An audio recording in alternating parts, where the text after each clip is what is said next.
In this video, I'm going to show you how to add a bio to your Twitch account. So the first thing you want to do is you want to go to twitch.tv, then head over to your profile picture, go to channel, and what you now want to do is you want to edit your, you want to customize your channel by hitting the edit button.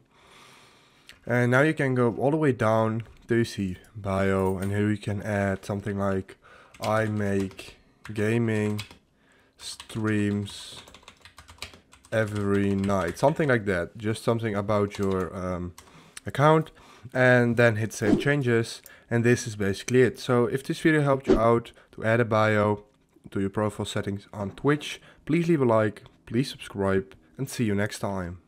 Bye.